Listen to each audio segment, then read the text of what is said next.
पाकिस्तान में करप्शन के खात्मे के लिए IMF का डू मोर का मुतालबा। करप्शन के मुकदमात में सियासी मकासद के लिए हरासगी को खत्म किया जाए। सुप्रीम कोर्ट के फैसले की रोशनी में नैब को ज्यादा आज़ाद और खुद मुख्तार बनाने के इक़दाम किए जाएं।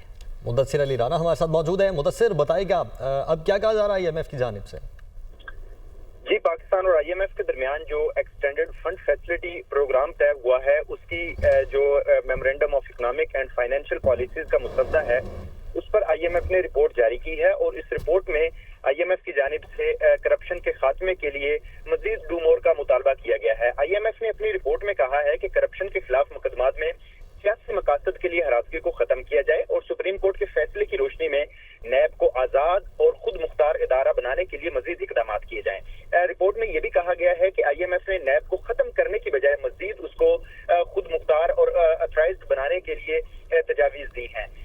IMF की रिपोर्ट के मुताबिक ये कहा गया है कि नैब को एहतसाब के लिए मजीद मुअस्सर बनाना चाहिए। पाकिस्तान में करप्शन खत्म करने के लिए तहकीकाती निज़ाम में बेहतरी की गुंजाइश मौजूद है और जून 2025 तक करप्शन के खात्मे के लिए एक्शन प्लान भी तैयार किया जाए।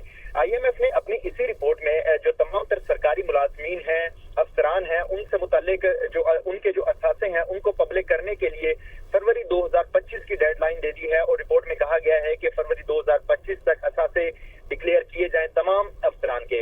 इसके अलावा IMF की जो रिपोर्ट है उसमें यह भी कहा गया है कि करप्शन के खिलाफ मुकदमात में सियासी मकासद के लिए हरासगी को खत्म किया जाए, सरकारी अफसरान के गैर कानूनी तरीके से बढ़ते हुए असासों को रोका जाए और इसी के लिए ही नैब को मजीद खुद मुख्तार बनाने की IMF की जानिब से मुतालबा देखने में आया है।